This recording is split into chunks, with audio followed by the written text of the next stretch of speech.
Pronto. Então vamos tadã, para a nossa caixinha de amor da Roche. A ver, estamos no elemento água, Living by Val. Val. Meditação nas perfeições. Ai, que bonito. Então tá, chuchus. Vamos então começar trazendo a nossa todo o nosso ser pro presente.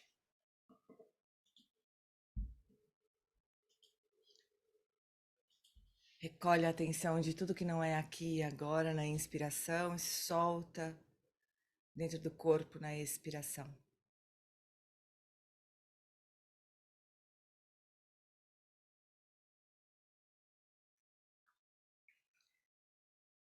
Traga sua atenção para a respiração e convide seu corpo, seu coração e a sua mente para se acomodar no presente, para descansar.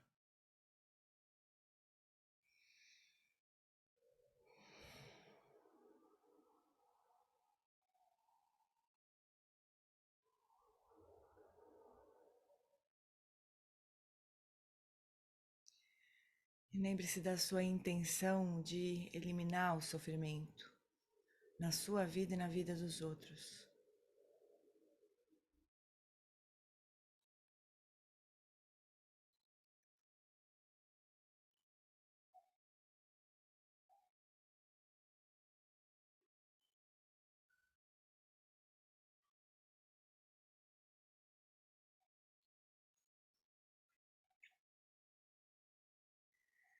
Quando você se sentir aberta, aberto e aterrada, esteja presente com as seguintes frases.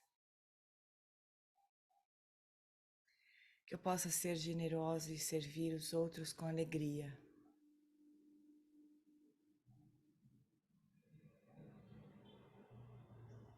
Que eu possa ser generosa e servir os outros com alegria.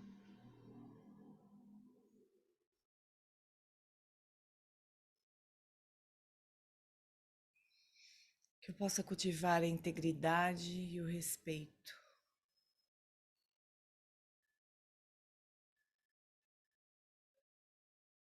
Que eu possa cultivar a integridade e o respeito.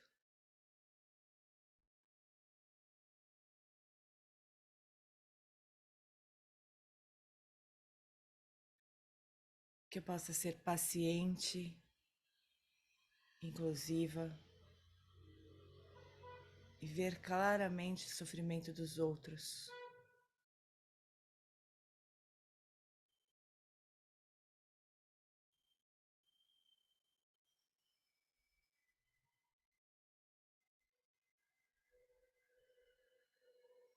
Que eu possa ser estável e sincera no fundo do coração. Que eu possa ser estável e sincera do fundo do coração.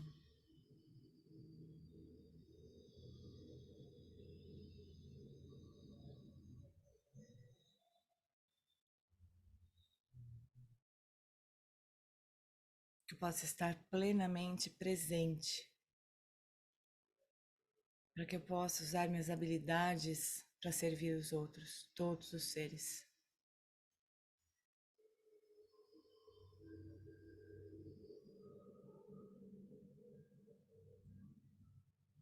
Que eu possa estar plenamente presente, para que eu possa usar minhas habilidades para servir todos os seres.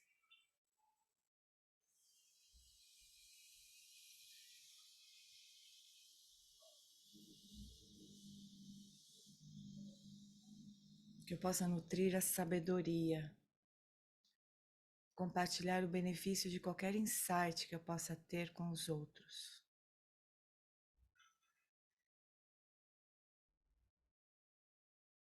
Que eu possa nutrir a sabedoria em compartilhar o benefício de qualquer insight que eu possa ter com os outros.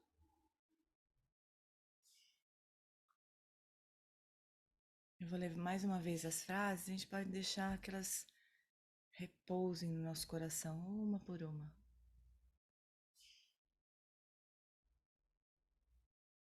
Que eu possa ser generosa e servir os outros com alegria.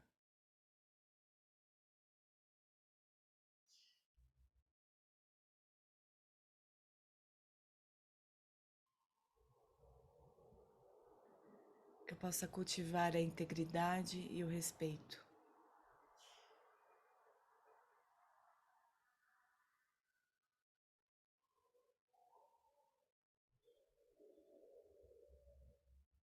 Que eu possa ser paciente, inclusiva e ver claramente o sofrimento dos outros.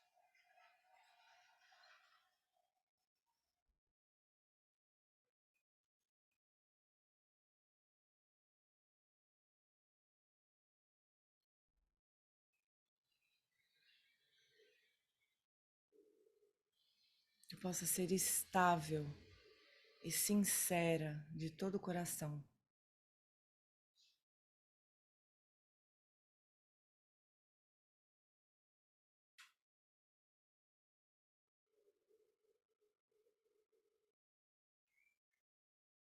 Que eu possa estar plenamente presente para poder usar minhas habilidades para servir todos os seres.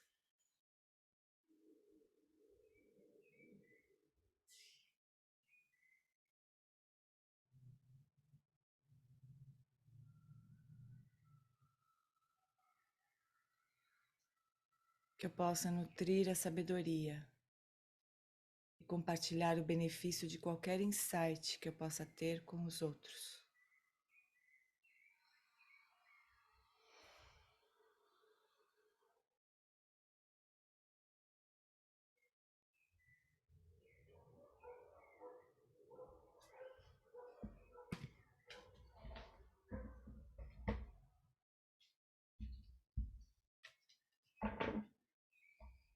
Muito bem, meus bens.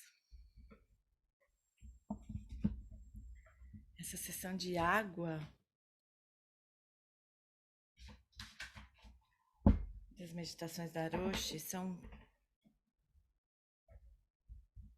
todas vivendo pelos votos. É tudo é lindo, né? Mas essa sessão é particularmente bonita, né? Em viver pelos votos. A primeira coisa seria a gente não se esquecer deles, né? Durante o dia, assim, quando a gente fica sendo levada a se misturar nessa peça de teatro que a gente chama de vida. O Eric, esse fim de semana, falou que a gente é mais ou menos que nem criança que vai assistir teatrinho de boneco, de fantoche, que eu esqueci essa palavra na hora, mas aqueles teatrinhos de boneco.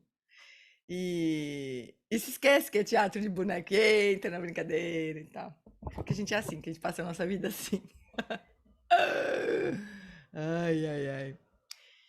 Bom, fica gravada, Pri. Fica tudo gravado sempre. E a playlist fica na descrição do grupo no WhatsApp, sabe? Cadê a Pri que eu não tô vendo? Ah, oi. Às vezes eu perco. Fica tudo na descrição do grupo. Bueno, então, vamos voltar para o nosso encontro com a Leva Elizabeth. Então, semana passada, a gente estava nesse tema da. Foi muito bom, Aninha. Quem quiser, se alguém quiser ainda se animar de fazer o retiro, pode falar comigo que eu abro a inscrição e daí tento estar tudo gravado também. Só para vocês saberem, foi um retiro. A Ana tá falando de um retiro. Quer dizer, eu acho que ela tá falando. Ela sabe que eu tô falando de um retiro com o Eric Permacunza, né, Aninha? Ana Cris. Isso, esse. Um retiro sobre Vajrasattva, com o Eric Permacunza. Mas ele é muito impressionante, assim, ele é muito direto e muito bonito, né, de ouvir, assim. Ele tem uma. Ô, Gê, Oi, eu nunca ouvi o Eric. Onde eu posso achar coisas para perdendo. ouvir? Ha! Você perguntou para a pessoa certa. Olha, eu posso separar alguns. Eu preciso fazer esse trabalho um dia, sabe? De reunir tudo que a gente tem, assim. A Dani fez, a Dani tá fazendo também as práticas que eu vejo. É, mas eu vou compartilhar um com todo mundo, que é mais geral, assim, que chama Dharma do Céu Aberto. Vou compartilhar o link. Quem puder fazer uma oferenda, é sempre bonito de fazer, porque cria uma. Essa coisa da oferenda, com ele é muito. Os ensinamentos dele são sempre, como com a Joy Halifax, né? Sempre uma coisa baseada em oferenda livre, né? A gente coloca um valor de sugestão e tudo, mas é realmente livre, né? E a coisa da oferenda cria um vínculo de generosidade, de auspiciosidade, sabe, com o professor. Então é só isso, assim, não é nada fechado, que não, né, que tem que ser pago, não é nada disso. Mas oferecer, né, cria esse vínculo de generosidade com o professor, né?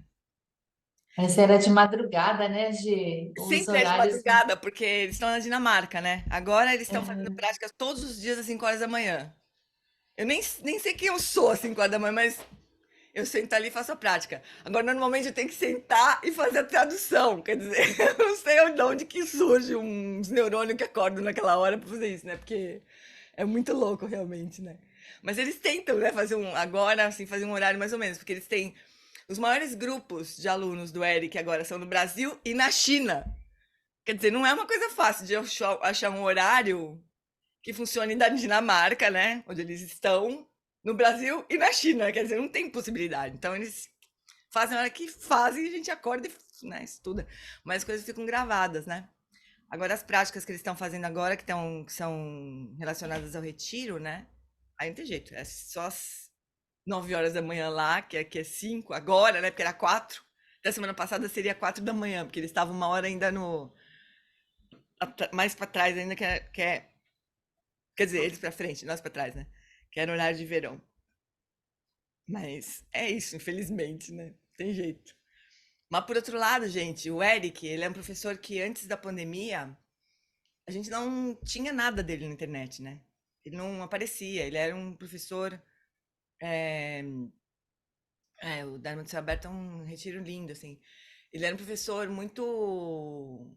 Ele, na verdade, ele era um autor, um tradutor mais do que um professor, né? Ele é um grande tradutor, um espetacular tradutor, assim, ele fez muita coisa, né? E ele agora, aí um pouco na pandemia, ele começou a dar ensinamento na internet. Então, vocês veem, a pandemia serviu para alguma coisa, assim. E o Dharma do Céu Aberto era um retiro antigo que eu que eu pedi para fazer a tradução, mesmo já tendo passado, né? Então peguei o. Putz, eu já não lembro mais. Carol, me ajuda. Teve retiros que eu botei a voz em cima, teve um outro que eu Não, esse você legendou, gente. legendei. Esse a gente legendou, porque o Walter Morita transcreveu. Aí eu traduzi, legendei, a Carol revisou. Então ficou legendado, porque era um retiro antigo, né? Aí quando o Eric soube que a gente ia fazer isso, ele abriu um horário para fazer um perguntas e respostas só com os brasileiros.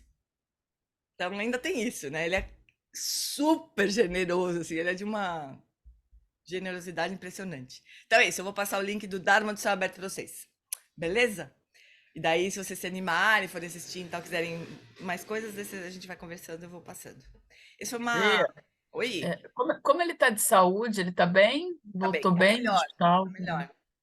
Ai, nesse retiro ele falou que ele sentiu uma. Você viu, né? Você viu, Cá? Ele falou que Não. teve que drenar o pulmão, né? E ele falou que ele sentiu uma dor, que a pessoa que foi fazer o procedimento falou: ah, não, fica tranquilo, não dói. Mas ele falou que ele sentiu a maior dor que ele já sentiu no mundo, assim. Uma dor dos infernos, que ele falou. Aí de partir o coração. Mas agora ele tá bem, tá super apressado agora, querendo tacar ensinamento e prática. Vamos aí, vamos correr, porque o negócio não é de brincadeira, né? É muito comovente isso aí. Muito comovente. Ai, bom. Então, vamos encontrar com a lama agora. E eu vou. Deixa eu escrever aqui para não se esquecer.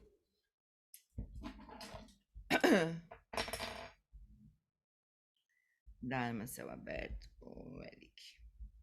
Pronto. Vou botar um post-it pra mim mesmo. Que hoje vai ser um dia encavalado, assim, uma coisa. Se eu não botar se não escrever, eu esqueço. Então vamos lá. A gente, semana passada, a gente estava falando dos exemplos, lembram? De quando as pessoas estão no meio do sofrimento e ainda assim elas enxergam o outro, enxergam o sofrimento do outro, né? Então, esse trecho aqui, ela falou: o amor que inspira esse desejo é o mesmo amor que todos nós temos quando paramos de focar somente em nós mesmos e nos movemos em direção à verdade da interdependência. Antes disso, tem uma frase super bonita que é um pouco inspirada no Shantideva, né? Mas ela fala assim: elas se movem do eu estou sofrendo para o sofrimento existe, né? Não só em mim, em todos os seres, né? E isso inspira nelas o desejo de servir. Então, essa frase linda: melhor então, como meu professor diz, nos tornarmos... melhor então, como meu professor diz, nos tornarmos os protetores de todos os nossos irmãos e irmãs. Melhor então que eles se tornem um objeto de nossa compreensão e amor. Melhor então que cuidemos deles como sendo nossos meios para despertar para a grande interdependência das coisas além de eu e outro. Isso aqui é tão lindo, né? Me dá vontade de chorar. Fiz um esforço aqui para não chorar. Então tá, agora o tema de hoje aqui é engajamento. Nós normalmente pensamos em engajamento como ativismo social. O que chamamos de budismo engajado é o budismo que adota uma causa. O Lama Santana dizia que o Buda foi um grande ativista, acima de tudo, né? Porque, olha, se a gente... Deixa eu ver se a Lama vai falar. Acho que não. O Buda, no tempo dele, ele foi super revolucionário, amores. Porque, olha só, ele nasceu na Índia, no meio daquela cultura de castas, né? Onde as pessoas só podiam conversar com Deus passando pelos brahmanes, né? Então tinha meio que um pedágio ali. Ninguém podia falar com Deus diretamente. Aí o Buda não só acabou com essa palhaçada, como falou o seguinte: todos nós temos a natureza de Deus. Deus tá... Não que o cristianismo, essas culturas cristãs não digam isso, mas vamos combinar que as religiões usavam esse expediente aí, né? De colocar uma figura lá entre as pessoas e Deus, né? Ou entre as pessoas e algo que era maior, como se a gente precisasse de alguém para fazer para acessar, né? Essa sabedoria última e tudo mais. O Buda acabou com essa palhaçada. Ele falou: não, todos têm a natureza de Buda e todos podem acessar essa natureza de Buda o tempo todo. Quer dizer, mega revolucionário, né? Então, Buda era um super ativista, né? Um super ativista. Então, peraí, só um pouquinho que aparece um negócio aqui para mim. Nós normalmente pensamos em engajamento como ativismo social e o que chamamos de budismo engajado é o budismo que adota uma causa. Mas o caminho budista é, por sua própria natureza, um caminho de engajamento. Quando nos tornamos grandes o suficiente para incluir todos os seres em nosso amor e cuidado, quando acomodamos tudo, nós nos engajamos completamente com o mundo. Estamos bem ali com todo o mundo e todas as coisas. Nosso nível de engajamento não depende necessariamente da quantidade de ação social que nós realizamos. Nós podemos servir outros sendo totalmente desengajados, envolvidos apenas com nós mesmos e, neste caso, nossas ações serão fracas. Ou podemos estar totalmente engajados, sentando sozinhos em uma pequena cabana de retiro. Pessoas que fizeram retiros longos com frequência falam dessa experiência. Quando estabelecem suas fronteiras no começo do retiro, elas se sentem isoladas. Há uma sensação de tentar manter o mundo fora. Mais tarde, uma grande solidão se apresenta. Porém, em vez de se sentirem deprimidas por essa solidão, elas se sentem tocadas no fundo do coração por um sentimento de proximidade com outros seres, como se o universo inteiro de seres estivesse sentado bem a seu lado naquela pequena cabana. A Jetsuma fala isso, né? Pra gente... É tão bonito o jeito que ela fala que a hora que a gente senta pra fazer uma prática, a gente deveria sentir que tá sentando com todos os seres, que todo mundo tá fazendo prática com a gente. Inclusive os bichos, a Jetsuma fala. Então, quando a gente faz prostração, a gente podia imaginar todos os bichos fazendo prostração com a gente, com os corpos deles, né? O cachorrinho fazendo prostração com a gente. Aí eu me lembro, eu ficava fazendo esforço para imaginar como é que um cachorro faria prostração, como é que um gato, sei lá, tem bichos que são mais fáceis, né? Tem os bichos que são mais difíceis de imaginar. Mas como é que os bichos fariam prostração junto com a gente? Aí eu lembro Lama Santen contando que tinha um cachorro que entrava toda hora no templo, né? O Ed falou, é legal mesmo. Sentir que a gente tá se sentando com todo mundo. Depois eu falo do cachorro, mas a Jetsuma fala que a gente se senta com todo mundo e em nome de todos aqueles que não vão se sentar para fazer prática. Como se a gente estivesse fazendo por eles, né? Por eles mesmos, no lugar deles e para benefício deles. Dá um outro, né? Dá um outro. Eu lembro uma vez também que eu na época comecei que entrei pro budismo, né? Que eu conversava muito com o Lama Santen. Aí eu ficava desesperada, porque eu trabalhava na indústria farmacêutica, né? E eu sentia que eu tava, sei lá, no meio da maluquice completa ali, né? De pessoas e eu mesma também, completamente enganadas e completamente. E eu falava pro Lama, o que eu faço, Lama? O que eu tenho que fazer? E ele meio que falava assim, minha filha, se você conseguir. Ele não falava, nunca falou isso, mas ele, né, devia pensar, se ela conseguisse praticar, já tava bom, né? Mas não, quer fazer por todas as pessoas que estavam lá no escritório dela, né? Tipo, aí ele fala assim, você não tem que fazer nada, você só imagina que tem muitos Budas ali em volta do seu escritório. Aquilo mudava tudo, eu imaginava aquele prédio do lugar que eu trabalhava, assim, e muitos Budas ali em volta, fazendo assim pra gente. Que nem o Lama faz de vez em quando. Não, mentira, o Lama não falou que os Budas ficavam fazendo assim, mas que os Budas estavam todos ali presentes sempre, né? Que a gente nunca tá fazendo nada sozinha, assim, né? Vou contar só mais uma história que tá emendada com essa, depois eu falo do cachorro, tá? Mas a Jetsuma, ela contou um sonho uma vez que ela teve, que ela. Eu acho que eu já contei também esse sonho aqui, mas vou contar outra vez. Que ela tava num lugar, num prédio, que tinha muitos andares diferentes e alguns tinha assim o sótão do prédio, tinha a cobertura super chique, tinha os apartamentos em lugares meio ruins, outros bons e tal. E de vez em quando todo mundo tinha que mudar de lugar dentro do prédio. Tava num lugar bom, tinha que ir para um lugar ruim. Tava num lugar ruim, ia para um lugar bom. Ficava aquela mudança o tempo todo. Daí diz que ela falava assim para as pessoas: vamos sair daqui, isso aqui é um saco. A gente tá aqui num lugar bom, daqui a pouco vai pro ruim, daqui a pouco vai pro bom. Ninguém nunca sabe onde vai parar. Vambora, né? Vamos fugir daqui. E daí diz que ninguém se animava de fugir. Não, porque às vezes a gente tá num lugar ruim, mas depois a gente vai para um lugar bom. Tá tudo bem, vamos ficar por aqui. E ela querendo ir embora. Aí de repente ela falou: então tá bom, eu vou. Aí ela foi umas pessoas atrás dela, né? Fugindo daquele lugar. Aí disse que ela começou a correr, as pessoas atrás dela correndo. Mas que ela olhava, ela estava sempre correndo em volta daquele prédio. Ela nunca conseguia se afastar do prédio, sabe? Fugir mesmo dali. Ela estava sempre correndo, mas quando ela olhava, o prédio estava do lado. E ela correndo, né? E aí aquele monte de gente atrás dela.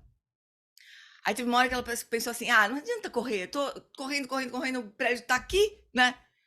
Aí ela pensou, mas se eu parar, todo mundo vai parar de correr também. Não posso parar. E continuou correndo. Aí quando ela pensou isso, o prédio desapareceu. E ela estava numa vila, num lugar de casas, assim. Daí ela bateu na porta de uma casa ali para saber onde ela estava, para pedir ajuda. Aí uma mulher atendeu a porta e ela falou: olha, eu tô aqui correndo, eu fugi de algum prédio e tal, tem um monte de gente atrás de mim, mas eu tentei chamar todo mundo para fugir, mas as pessoas não queriam, eu não sei o que fazer. Aí a mulher falou assim: você não faz nada. A mulher falou para ela: você não faz nada, você não tem que fazer nada. Você só tá seguindo as instruções dos Budas. Então você volta lá e tira todo mundo de lá. Aí disse que o sonho acabou, né? Mas é muito, né? O sonho da Jetsuma é diferente do meu, por exemplo, né? Porque... Mas era assim, era o Sansara o prédio, né? Ela não estava fazendo nada, ela só estava fazendo as ações dos Budas, né? Não é nada que ela pessoalmente estava fazendo, né? Não tem uma personalização, assim, né? Nessas atividades de compaixão, de amor, né?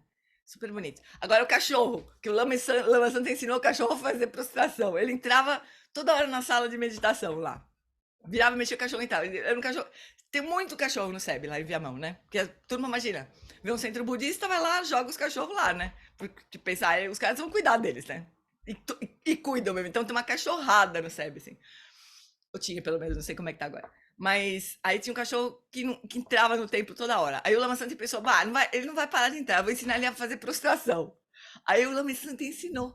E ele disse que antes de entrar na sala, ele abaixava as patinhas da frente, assim, esticava as patinhas da frente e ficava só nas de trás.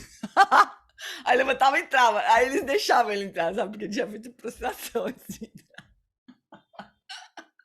Bonitinho, né? Então os cachorrinhos abaixavam. Dá pra imaginar que eles abaixam, assim, fazendo prostração com a gente. Mas é bonita essa imagem, né? De a gente sentir que tá fazendo prática, que tá. Não é com lama santa, hein, Ludi? É outro lama. É com o Sakyatri, depois eu falo.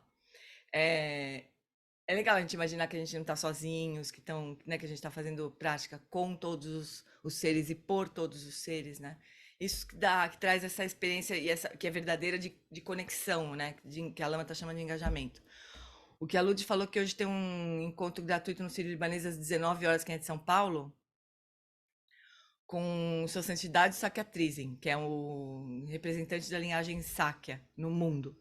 E ele está no Brasil, vai fazer uma série de retiros e iniciações em Cabreúva. E hoje ele vai no Sírio. Então, quem quiser ir, não é sítio libanês, é no Sírio libanês, né? A Lud escreveu sítio aqui, mas não é no sítio, não. É no Sírio libanês, ali na cidade mesmo. Aqui na cidade. Então, 19 horas no Hospital Sírio Libanês é só ir. Chegar lá, vocês vão saber, vão indicar onde que é. Ele vai falar sobre saúde, espiritualidade, uma coisa assim. Então tá, agora que esse monte de história desconexa, mas que tem a ver com essa coisa né, de fazer práticas e por todos os seres e com todos os seres, né? Então, mas considerar, algumas pessoas pensam que a prática de retiro é apenas outra maneira de se afastar do mundo, e eu acredito que pode ser. Mas, se considerarmos quanto tempo gastamos correndo de um lado para o outro, distraídos, pensando apenas em nós mesmos, talvez isso nos faça pensar, talvez ficar sozinho e refletir profundamente sobre a natureza das coisas seja algo realmente corajoso e nobre de se fazer. Eu pessoalmente encontro alívio no fato de que há pessoas neste mundo comprometidas com esse tipo de despertar. É maravilhoso, né? Que tenha pessoas que mantenham essa tradição das práticas longas de retiros isolados viva, né? E ao contrário do que a gente pode imaginar, a gente talvez, né, que está mais conectado com o Dharma, não, mas que as pessoas podem imaginar, essas pessoas que fazem retiros muito longos, elas são tudo menos desconectadas dos seres, né? O Lama conta que uma vez ele foi acompanhar uns cientistas no não era no Tibete, acho que era na Índia, acompanhar uns cientistas que queriam entrevistar, queriam estudar os yogis que viviam ali perto da Dharamsala, era na Índia mesmo. E diz que teve um deles especificamente que tinha passado a vida inteira praticamente em retiro, já era velhinho, que diz que foi uma coisa muito impactante para todos eles lá, para os cientistas que estavam junto, para ele mesmo, assim, porque diz que o velhinho era amor puro, assim, diz que ele abriu a porta da cabana dele e era como se ele fosse um avô dos netinhos que estavam chegando na casa, assim, sabe? Uma coisa assim impressionante de amorosidade, de proximidade, de conexão, né? Então é lindo a gente poder ter pessoas que se dedicam a essas práticas e mantêm essa tradição viva, né? Dos yogis mesmo, assim, né? Então o ponto é que o engajamento acontece quando as barreiras artificiais entre eu e outro, meu retiro e mundo exterior, dentro e fora, começam a desaparecer. O engajamento nos leva para além dos extremos da complacência ou de tentar consertar as coisas e demanda coragem e a presença da mente no caminho do meio. A maior bondade que temos para oferecer aos outros é não nos fecharmos dentro de nós mesmos. Então a gente logo imagina assim, né, que esse tipo de atitude, de atitude, né, podia ser o centro do ativismo, né, de uma forma geral, assim, se os ativistas todos, né, pudessem cultivar essa atitude de abertura, de conexão, de reconhecendo a interdependência, talvez fosse menos sofrido para eles também, né? Porque os ativistas geralmente sofrem muito também, né? Porque como se as causas sempre fossem impossíveis de serem consertadas, né? Em geral são, né? Eu fico pensando, agora teve um encontro no Paia sobre o Bodhisattva e o ativismo. Eu não consegui ver porque eu estava fazendo o retiro do Eric, né? Mas eu tenho certeza que a Roshi tocou nesse ponto, a Roshi Journal Fax tocou nesse ponto, assim, de como que a gente pode, como é que a gente pode praticar o ativismo sem cair do abismo, né? Que é o tema que ela sempre fala, assim, do livro dela, Beira do Abismo. Como é que a gente pode olhar para as causas ali, né? Porque a gente quer, entre aspas, consertar, né? Sem cair do abismo, porque na verdade elas não são consertáveis, né? A gente pode aliviar o sofrimento e a gente vai fazer isso sempre que a gente puder. Esse é o ideal do Bodhisattva, né? Mas se os ativistas se lembrassem que não dá para consertar propriamente, né? Que a gente pode colocar todo o nosso coração para aliviar o sofrimento de todos que estão envolvidos, talvez fosse mais sustentável, né, a ação ativista, assim, né? O que vocês acham disso? Isso é o que eu tô falando, ninguém, não li em lugar nenhum, é o que eu tô falando, assim. Mas é que o ativismo não é É, diferente da ação do Bodhisattva, né, pessoal? Eu acho que, né, são super relacionadas, né? Alguém ia falar, desculpa, eu Dia, cortei. Oi, Henrique. eu, ali no início do texto ela fala uma frase que me chamou a atenção muito. Se eu pudesse voltar, Desse que ela capítulo diz que a mesmo? gente deve crescer internamente e para poder depois acessar esse ativismo, e não o contrário. No início desse trecho, que ela começa a falar de ativismo, eu acho que isso Aqui, ó. define bem o que ela fala. O caminho budista é por sua própria natureza um caminho de É engajamento. Quando nos quando nos tornamos tornamos grandes o grandes, suficiente. Para incluir todos os seres em nosso amor e cuidado, quando mudamos tudo, nos engajamos completamente com o mundo. se todo o processo fosse assim, né? Porque é de dentro para fora, e normalmente muitos ativistas fazem um processo inverso, né? Aí eu acho que isso causa muita raiva, né? As pessoas Causa ficam muita com raiva. muita raiva e uma sensação de frustração e impotência, porque é isso que você falou. É, A maioria das causas são possíveis de mudar, né? são. E sempre se elege um inimigo, assim, né? Alguém que está contra o processo, né? E aí, como é que seria? Vamos sonhar isso. Como é que seria um ativismo que pudesse incluir todos para defender uma causa? Como é que seria isso, né? Oi, Sandroca. Então, é uma palavra que eu gostaria de, assim, de abrir um pouquinho. O que é ser desengajado, né? Desengajado. Uhum. Pois é, para poder. Eu sofro muito com isso, eu tenho dúvidas cruciais na parte do ativismo, do não envolvimento, de não entrar no burnout emocional, de não me indignar, enraivecer. Então, esse Uhum. tema é muito, muito, assim, importante, sabe? E aí, como fica isso, né? De você sair de você mesmo, na verdade, né? Para poder ajudar essa humanidade. Então, é isso. É, é. Bom, para mim, a maior referência que eu encontro que pode nos ajudar é a Journalie Fax mesmo, né? A forma como ela apresenta esse tema com essa imagem de estar à beira do abismo, né? Sem cair dele, sem virar as costas e sem querer consertar o abismo. Ela não fala isso, mas é também, né? Como é que a gente vai consertar o abismo? Vamos fazer uma terraplanagem geral no planeta, né? Pra ver se a gente conserta os abismos. Também não dá, então. Como é que seria isso, né? Mas é a própria ação do Bodhisattva, se a gente for pensar. O Bodhisattva, ele, primeiro que não tem nenhuma diferença para ele. Ele não entra em burnout. O Bodhisattva não entra em burnout. Não tem ninguém para entrar em burnout lá, né? O Bodhisattva mesmo, né? É, e toda a energia dele tá voltada para aliviar o sofrimento. Agora, eu acho que o Bodhisattva não tem uma. A causa do Bodhisattva é o sofrimento. Não importa de que lado que esse sofrimento tá. Tá todo mundo muito comovido com essa coisa da guerra, possivelmente, né? Das guerras, né? E as guerras são muito claras, né? Essas. É tão absurdo, né? Como é que alguém pode achar que isso é uma boa coisa de se fazer, né? De sequestrar gente, de matar gente. Como é que as pessoas podem achar que isso é uma boa coisa, né?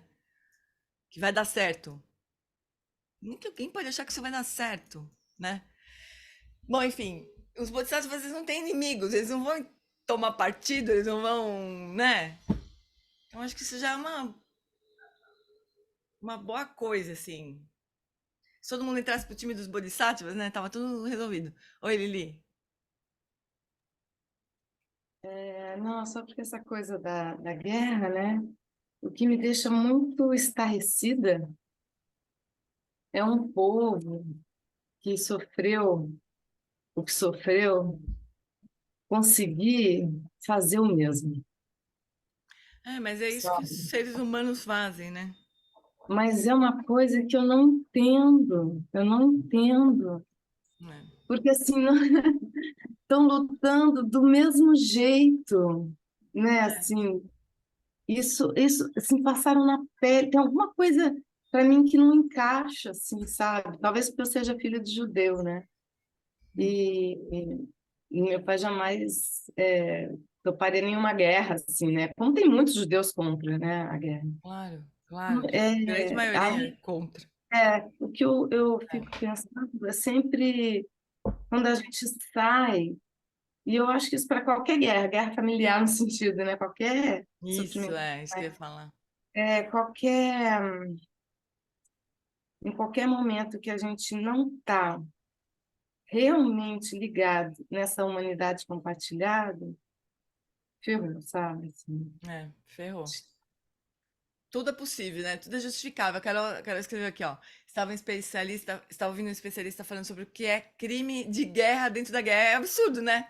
O que é crime de guerra? O que não é crime de guerra dentro de uma guerra? É crime, né, gente? Vamos combinar, é crime, né? O absurdo é ter alguma normalização sobre a guerra em si, a gradação entre o que é permitido na guerra e o que é excesso na guerra. Sendo que a guerra é um absurdo por completo. É absurdo, né? Absurdo. Agora, é muito impressionante, assim, é que a gente perde o fio da história, né? Mas as guerras, elas são perpétuas, parece. Parece que quando um grupo, não só essa que a gente está vendo agora da Palestina contra Israel, Israel contra a Palestina, isso é ao longo da história de, sei lá quantos milhares de anos. E se a gente for ver, o Tibete também, a coisa da Tibete com a China também foi assim. É sempre uma espécie de uma reação. Às vezes não é geopoliticamente definido, assim, mas é sempre uma coisa de reação, né? Ai! Os Buda devem pensar, o que a gente faz para esses seres humanos entenderem que isso não dá certo? Eles devem se desesperar, né? De ver a gente se matando. Oi, Carl. Então, eu tô com muita dificuldade é, de lidar com isso tudo, né? Assim, essa semana tá muito forte, né? A guerra é muito forte enfim, como as nossas deputadas, né, estão sofrendo, assim, é uma perseguição, é um negócio tão cruel, tão e a gente não consegue fazer nada, né? E elas estão lá no Congresso, nas assembleias, e estão sendo coagidas, e estão se deprimindo, e estão tirando licença, e estão pensando em se matar, enfim, né? São alguns suicídios que tiveram também, né? Por conta de racismo, de violência, pessoas. E aí eu fico assim, aqui, assim, né? Em minha volta, convivendo com pessoas que acham que tem que matar as criancinhas mesmo palestinas, porque a criança já nasce terrorista e tem que esquartejar a criança, tirar a língua de criança. Enfim, é um discurso que eu fico. Eu queria um conselho assim, né? Que eu posso tentar fazer? Porque eu fico tão desorientada e eu fico olhando. E, e eu não consigo ter compaixão assim, ou achar humanidade, sabe? Eu fico procurando, mas cadê a humanidade dessas pessoas, né? Derruba a velhinha no chão, de 86 anos, e não vai ali pegar a velhinha no chão, né? Assim, então,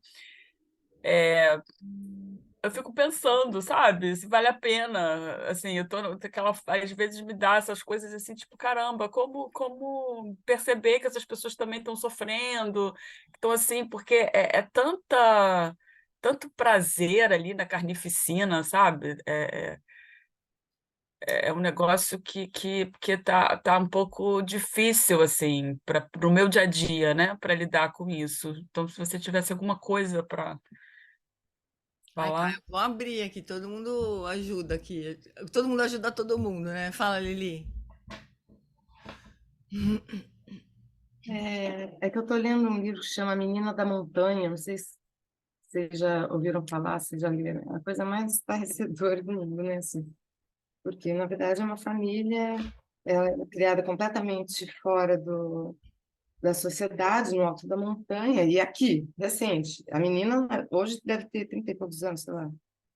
E ela só foi entrar na escola aos 17 anos, enfim. Mas o pai tinha um distúrbio psiquiátrico, né? Então, é a coisa mais insana do mundo o crescimento dessa família. E aí, lendo o livro, no finalzinho já dele, eu fiquei assim, tive que recolocar assim a realidade de novo, assim, rever o que eu achava que é vida, o que eu achava que é realidade, porque, né, é um relato real, né, assim, da vida dela. E aí eu fico pensando nessa guerra que ela estava falando, e me ocorreu botar esse livro, porque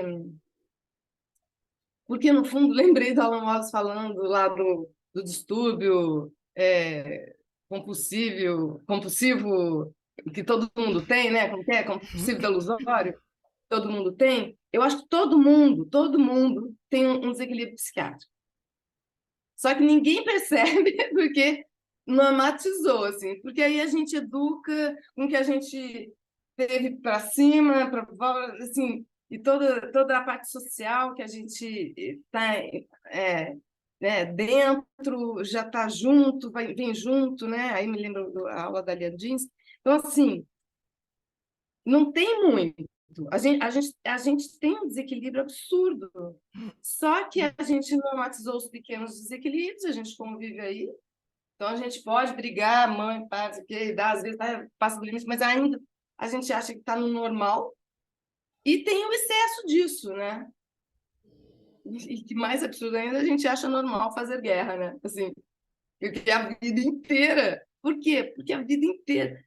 As pequenas guerras das maiores, acho que nunca teve um segundo sem guerra, se for pensar. Porque, assim, nem todas chegam assim nesse volume para a gente, né? Mas isso tem me comovido muito, assim, de repensar tudo, assim, o meu próprio jeito de me ver, de ver as pessoas, sabe? Olha, pessoal, isso chama Sansara, sabe? Isso aí que a gente está descrevendo chama Sansara. E o Buda, o Buda diz assim, olha, o Sansara, ele não tem fim, né? Então, a única saída, desculpa, mas a única saída é a gente se tornar Budas também, sabe? Para ajudar os outros a também saírem dessa desgraça, porque a gente não vai achar nenhum conserto dentro do Sansara. A Lama falou isso também, né? O Sansara é uma coisa que não dá para consertar. E a compaixão é um amor, é arder de amor por um mundo que não tem conserto. Então eu acho, Ká, voltando para a pergunta da Kátia, o que eu acho, Ká, é que a gente não pode perder isso de vista, primeiro de tudo, sabe? A gente não pode perder isso de vista. Se fizer sentido para você. Para mim faz todo sentido, porque é o que a Lília falou. Todos nós aqui sofremos de algum grau de desequilíbrio, né? De aflição, nossa mente está sempre aflita por alguma razão, de alguma maneira. E se calha de a gente ter uma mente muito aflita e sermos seres poderosos, aí são as guerras, né? Mas acho que a diferença é o grau de poder, né, de juntar um grupo com uma neurose parecida, assim, com uma maluquice parecida, uma aflição mental parecida, e escolher um inimigo e ir lá e achar que vai resolver. A própria aflição matando o outro, né? Então, esse é a natureza da nossa experiência como seres humanos. E não é só no reino humano, gente. Se a gente for olhar, em todos os reinos a coisa é parecida, assim, por razões diferentes, enfim. Esse é o Sansara, cara, não tem outra, não tem uma solução para isso, sabe? Agora, para nós, individualmente, é, a proposta, né, do Buda é que a gente se coloque a serviço disso, mas no alcance do nosso braço também, sabe, cá? Tem coisas assim, tá bom, a gente tá vendo a guerra, não é o caso de a gente se alienar, mas o fato é que a gente não tem como interferir diretamente nessa questão. Em muitas questões que a gente vê na mídia, a gente não tem como interferir individualmente, né? Então a gente interfere onde dá pra gente interferir. Mas, seja como for, eu acho que a gente não pode perder de vista essa ideia de que essa é a natureza do reino humano. É onde a gente está. Essa é a realidade mais crua, né?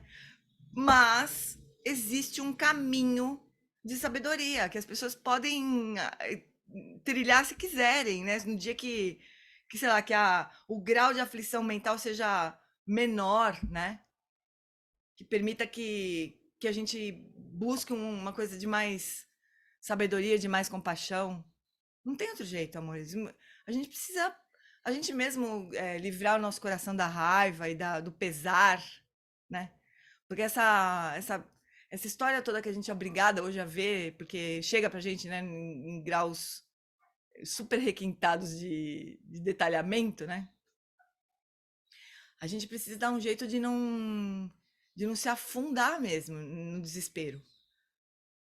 O único, eu, o que eu, para mim, o único jeito é me lembrar disso, sabe? Meu, isso aqui é a história da humanidade desde sempre, né? A história da mente humana aflita, achando que fazer coisas negativas vai ajudar. Achar que matar o outro vai ajudar. É um grau de delusão completo, mas a própria descrição do Sansara. Não é outra coisa, é a própria descrição do Sansara. A ignorância da separatividade, né, de achar que o outro é separado de mim, então se eu sou mais importante, então eu vou usar meu poder para acabar com o outro, né? É isso aí, a história da humanidade, o reino humano é isso aí. Oi, Joana, fala, querida.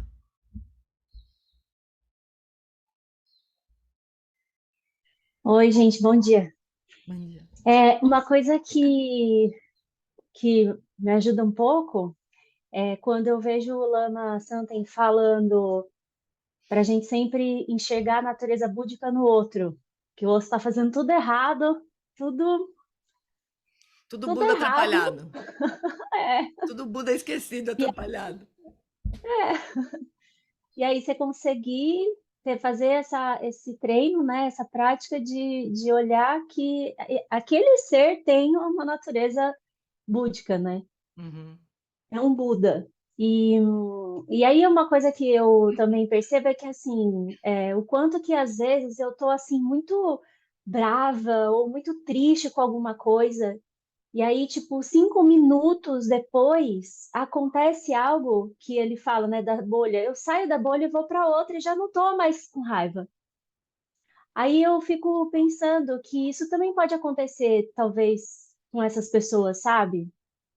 Que em algum momento, de alguma forma, não é que a pessoa cai na real e de repente fica bonzinho, não é isso, mas a gente mesmo tem essa maleabilidade, né, de achar uma coisa e de repente falar, não, não é bem isso, é aquela outra coisa, e aí isso me ajuda a olhar isso tudo, né, que vocês estão falando e tentar, e assim, ainda ter um grau assim de tipo, isso pode ser diferente, né?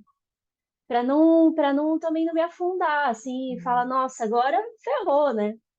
E Uhum. outra coisa que eu penso é que é, é o que você falou, né, dos noticiários e tal. Se a gente para um pouco, a gente percebe que tem tanta coisa maravilhosa acontecendo. Uhum. Então, assim, não é que, como você falou, não vai anular, não vai, talvez, eu não vou me alienar e falar, ah, não, isso não existe.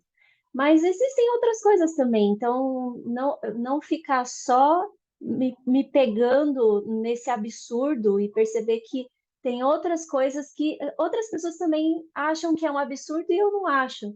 Por exemplo, sair de um sistema diferente, tradicional da escola e ir para uma coisa é, mais, por exemplo, que tem, né, do caminho do meio, né, dessas escolas assim que já olham, né, para o ser humano de uma forma diferente.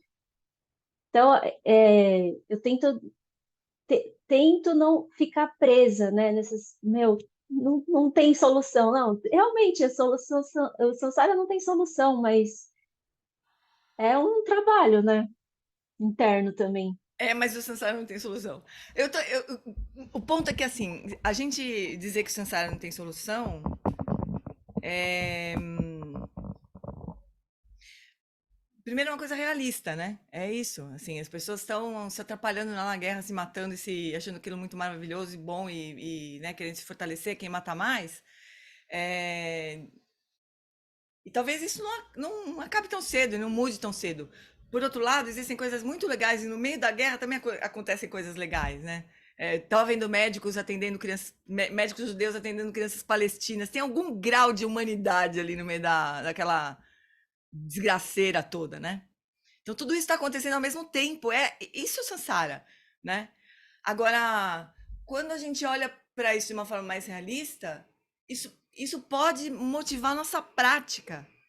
Não tem outro jeito. As pessoas precisam aumentar o grau de lucidez, não é? Não tem outro jeito.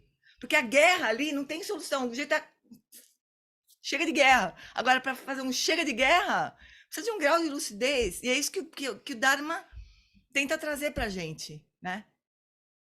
Então, pessoal, só para dizer o seguinte, o que eu acho? Que a única coisa que a gente pode fazer é continuar a nossa prática, sabe?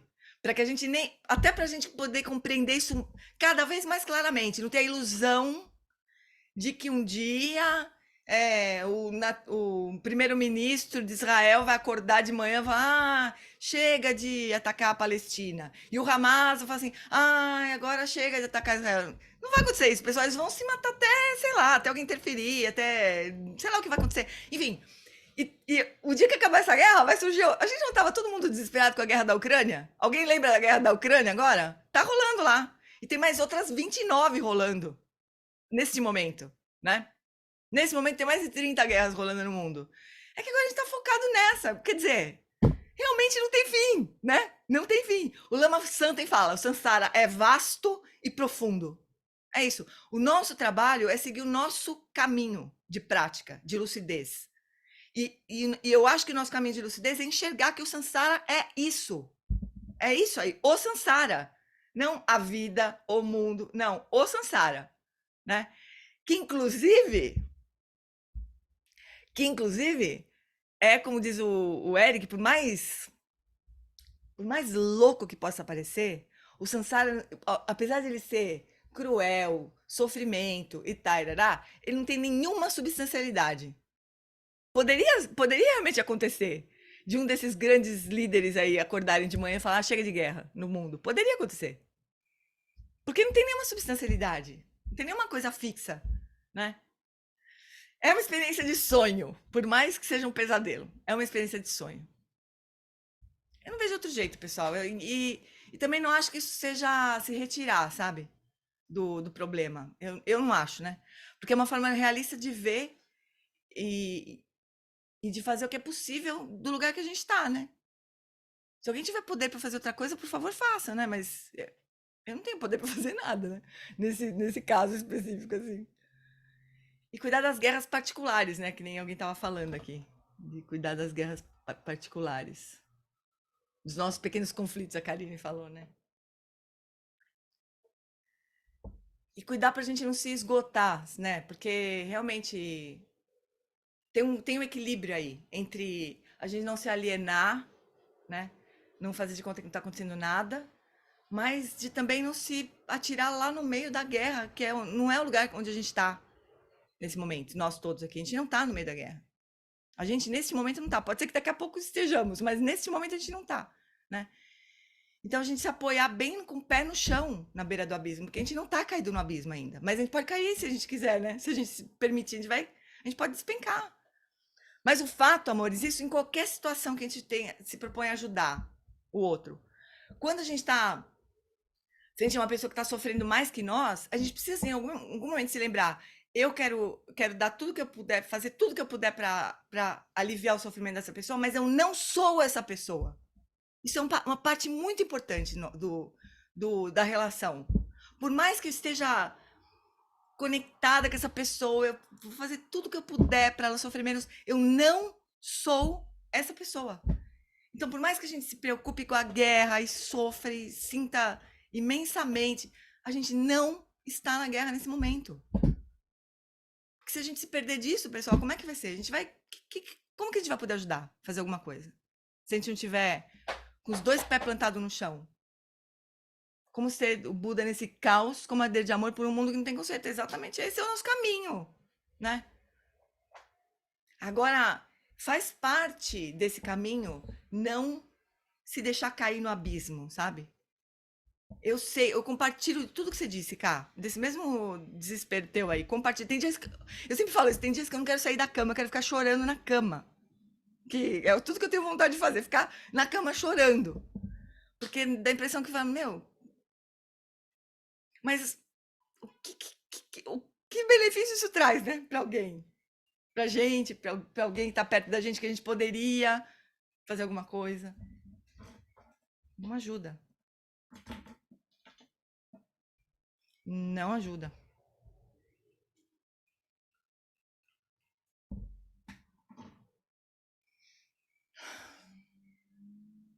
É dureza mesmo, né? Quando a gente tem uma visão tão clara, né, dos infernos. Porque o mundo da guerra é o mundo do reino dos infernos. Que a gente vê nos estudos, né, da roda da vida. É o reino dos infernos. Os seres estão ali, metade com medo, metade com raiva. É isso que está rolando ali. Metade com medo, metade com raiva. Isso é só uma amostrinha do que é o reino dos infernos. Quer dizer, a gente tá só vendo um trailer, na verdade, do que é o sansarão mesmo, assim, né? Mas se a gente se entregar ao desespero, isso não vai ajudar em nada pro nosso caminho, para ninguém. E o que você disse, Cá, de não conseguir enxergar, de não conseguir ter compaixão ali, é mesmo super difícil, porque a gente pode não conseguir, mas se a gente pensar se a gente se lembrar, se a gente entender, né? Que é que a gente não consegue ter essa visão de tempo mais ampla, assim, né? Mas se a gente imaginar a consequência kármica do que esses seres poderosos hoje estão fazendo, né? A gente se treme só de a gente imaginar. Então, muitas vezes, o único caminho que eu encontro para sentir a compaixão, para acessar a compaixão é essa. No longo prazo, as pessoas que hoje estão se sentindo muito poderosas e ordenando que toda uma cidade seja exterminada, a consequência kármica disso a gente não consegue nem imaginar. O sofrimento que isso vai gerar, a gente não consegue nem imaginar. Então, se a gente puder fazer esse esforço de enxergar as coisas como é que fala? Num tempo mais ampliado, vamos dizer assim, isso pode tocar nosso coração. Os Budas, acho que é isso que eles enxergam, né? Ah, essas pessoas, elas estão se atrapalhando, elas vão sofrer tanto, elas estão plantando a própria... Eles não estão se dando bem, cara. Não estão se dando bem. Estão fazendo muito, estão cavando assim um poço profundo no Sansara, assim, profundo. Essas pessoas não vão se libertar tão cedo, assim. Acho que isso pode ajudar a despertar um pouco de compaixão, sabe? Os mestres falam isso, as vítimas, né? Elas estão, quem é vítima da guerra, né? Elas estão ali sofrendo uma consequência kármica que pode se extinguir naquele momento, sabe? Pode ser que o karma que elas tinham de estar ali, naquele lugar, nesse momento, aquele cara pode ser que se exaura agora, né? Pode ser que não, pode ser que aquilo gere mais raiva, aquilo vai perpetuar todo o ciclo de sofrimento kármico, assim. Mas as pessoas que estão infligindo mal agora, essas pessoas vão colher resultados muito, muito, muito dolorosos, assim. A gente precisa lembrar disso também, sabe? Tem muitas coisas que a gente pode manter na mente, assim, para nos ajudar, eu acho. Oi, Lulu. Acabou o nosso tempo, daqui a pouco a gente vai encerrar. Fala, meu bem. Já acabou, é rapidinho. É só agradecer, porque toda essa angústia que eu estou sentindo, né? Então, a gente em grupo falar sobre isso, saber que tem mais pessoas, né, nessa aflição. Então, agradecer todo mundo, que esse grupo é maravilhoso em fazer a gente se unir, né? Uhum. Lindona. Lu, mas você pode falar mais se quiser, viu? Não quis te... Não, aqui já deu tempo. Eu sei que todo mundo tem compromisso, mas era isso, só agradecer mesmo. Todo mundo, obrigada. É isso mesmo, meus bens. Acho que a gente pode manter isso no nosso coração, né? De que o nosso papel é enxergar um pouquinho, dar um passo para trás, assim, tentar enxergar com um pouco de distanciamento, sem a gente se prender no que está acontecendo nesse momento, né? E tentar enxergar as coisas de uma forma mais ampla no tempo, sabe? Isso pode nos ajudar. E manter nosso coração ardendo de amor, né? Por todos os lados aí, porque não tem lado, gente. É tudo gente sofrendo agora ou depois. Agora ou depois. Quem não tá sofrendo agora vai sofrer depois. E tá sofrendo agora. Né? As pessoas certamente não conseguem dormir, não conseguem ter o coração em paz. Não tem. Né? Então tem sofrimento agora, tem sofrimento depois. E a gente mantém nosso coração firme, né? Nesse caminho dos ativistas, dos bodhisattvas ativistas aqui. Né? Que não escolhe lado. Que vê que não tem lado para escolher, né? Nós estamos do lado dos seres, assim, do lado dos Budas, né? Certo, meus bens? Vamos tentar botar nosso coração em paz, porque é só assim que a gente consegue fazer alguma coisa, né? Pegar toda essa desgraceira assim, transformar em gasolina para nossa prática. Juntos, todos juntos aqui. Yes! Por sorte de ter um grupo, né? Maravilhoso, isso é a sanga. Sabe o que o Eric me falou? Olha, eu tô tão íntima que ele me falou. Falou para todo mundo esse fim de semana. Que a sanga é composta de pessoas que quando a gente olha, a gente se lembra da nossa verdadeira natureza. Não é bonito isso? Então, quando a gente se olha aqui, né? A gente pode ainda não conseguir enxergar a nossa verdadeira natureza, né? Mas a gente consegue pelo menos ir um pouquinho além dessa bolha desgraçada do sensado, assim, né? Que parece que só é sofrimento, né? A gente tem muita sorte, realmente. Alguma coisa boa a gente andou fazendo, pessoal, para merecer isso. Para ter esses professores maravilhosos, né? Nutrindo nosso coração. Mas, bens, a gente não vai fazer meditação agora, a gente vai ter que se despedir.